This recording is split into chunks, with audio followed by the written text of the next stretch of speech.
네, 안녕하세요. 윈터루드입니다. 자, 우리 이번 시간에는 Node.js가 무엇인지 알아보면서 시작해 보도록 하겠습니다. 자, Node.js를 우리가 알아야 되고 배워야 하는 이유는 아주 간단합니다. 리액트가 자바스크립트의 라이브러리이기 때문에 그래요. 자, 조금 더 구체적으로 이야기하자면 자바스크립트 언어가 어디에서 어떻게 동작하는지에 대한 얘기로 흘러가야 합니다. 자바스크립트는 이렇게 자바스크립트 엔진 위에서 동작하게 되고요. 그 엔진은 이런 사파리, 파이어폭스, 크롬, 엣지, 오페라 같은 웹브라우저에 있다고 이야기해 본 적이 있습니다. 자, 그런데 이 브라우저들이 다 똑같은 엔진을 쓰는 게 아니고요. 각각 자기들만의 엔진을 사용합니다. 자, 이렇게 사파리는 니트로라는 엔진을 쓰고 파이어폭스는 스파이더 몽키, 엣지는 차크라, 오페라는 프레스토라는 엔진을 쓰는데요. 그 중에서 크롬 브라우저가 가진 V8 자바스크립트 엔진이 가장 대표적인 자바스크립트 엔진으로 알려져 있습니다. 그래서 우리는 이런 브라우저에 내장된 자바스크립트 엔진을 사용해야 되기 때문에 자바스크립트는 웹브라우저에서만 실행될 수 있다라고 배웠었습니다. 그리고 이 브라우저라는 녀석은 HTML 문서를 기반으로 동작하니까 이 자바스크립트 언어는 HTML 문서 안에서 사용하게 됐잖아요. 그래서 자바스크립트는 고작 버튼 클릭 이벤트를 처리하는 등의 웹사이트에 뭔가 그냥 인터랙션 말고는 할 수 있는 일이 별로 없는 언어였습니다. 그 당시만 해도 자바스크립트가 이렇게 굉장히 많은 팬들과 사용량을 보유하고 있지 못했어요. 자, 그런데 이렇게 자바스크립트라는 언어를 개발자들이 사용하다 보니까 너무나도 편하고 좋은 언어였던 거예요.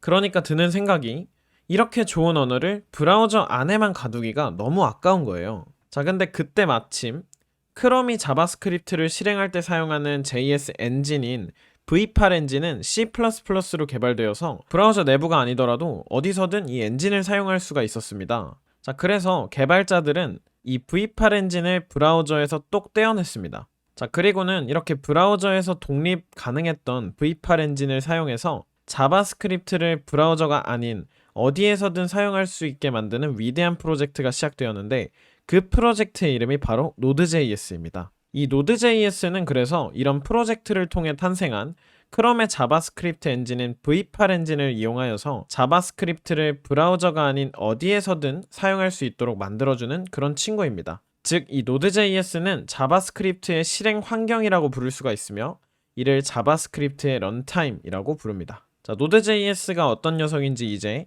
대충 느낌은 잡으셨죠?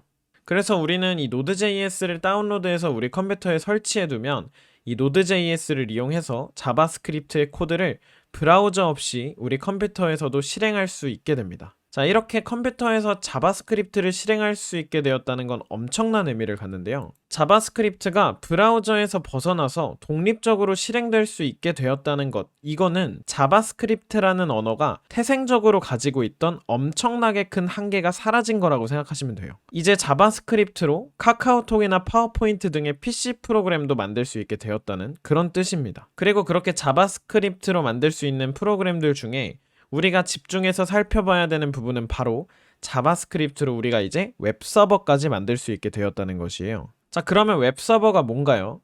우리 이전에 서버는 클라이언트가 요청하는 거를 전달해주는 역할을 한다고 배웠었잖아요. 자, 이 웹서버는 클라이언트인 브라우저로부터 웹을 요청받으면 이렇게 웹을 반환하는 친구입니다. 자, 우리 빵 파는 집을 빵집, 커피 파는 집은 커피집, 꽃 파는 집은 꽃집이라고 부르는 것처럼 무슨 서버, 미디어 서버, 웹 서버, 채팅 서버, 이런 식으로 서버 앞에 붙는 이름은 도대체 뭘 주고받을 건지를 명시한다고 생각하시면 됩니다. 자, 그래서 여기 보이는 것처럼 미디어 서버는 이미지나 영상 같은 미디어 파일들을 요청받으면 반환하는 서버이고, 채팅 서버는 채팅을 반환한다고 생각하시면 편합니다. 자, 그러면 이때 요청을 누가 하느냐에 따라서 각각 클라이언트가 다 다른데요. 웹은 가장 위에 있죠. 크롬 같은 웹브라우저가 요청을 하게 되겠죠. 그래서 웹서버의 대다수의 클라이언트를 브라우저라고 표현할 수가 있고요. 미디어 서버나 채팅 서버는 웹브라우저에서도 당연히 많이 요청하겠지만 그냥 핸드폰에서 많이 요청한다고 가정을 하게 되면 클라이언트가 핸드폰이라고 말할 수가 있는 거예요. 그러니까 결론적으로 정리해서 보면 요청하는 주체는 클라이언트, 요청을 받아서 데이터를 반환하는 주체는 서버라고 다 부를 수 있다는 거죠.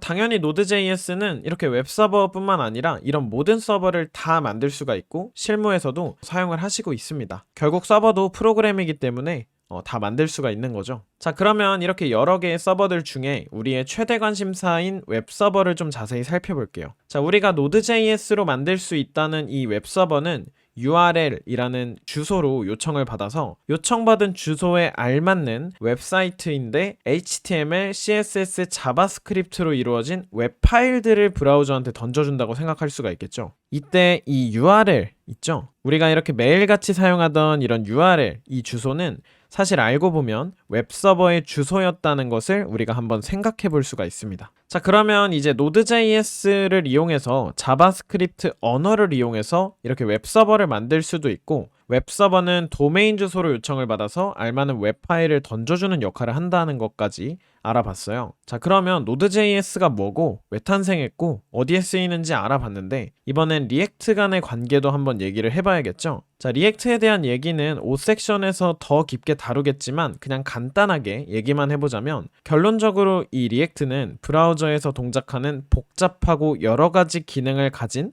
자바스크립트 파일들을 쉽게 만들어내는 기술이에요. 리액트를 사용해서 만들어낸 자바스크립트 파일들은 매우 여러 가지의 복잡하지만 좋은 기능들을 가지고 있기 때문에 웹브라우저에 전달되어서 그냥 고전적인 웹사이트가 아니라 마치 프로그램처럼 돌아가요. 그래서 그런 의미에서 리액트로 만든 그런 웹사이트를 웹 어플리케이션이라고 부르고 리액트 어플리케이션이라고 부르기도 합니다. 그리고 이 리액트는 Node.js를 기반으로 사용할 수 있는 기술이기 때문에 이 Node.js 없이는 우리가 사용하기가 어렵습니다. 자, 그렇기 때문에 우리는 이 리액트의 근간인 Node.js의 기본적인 개념과 사용법에 대해서 딱 필요한 만큼만 다뤄보도록 하겠습니다. 자, 이번 시간은 그래서 여기까지이고요.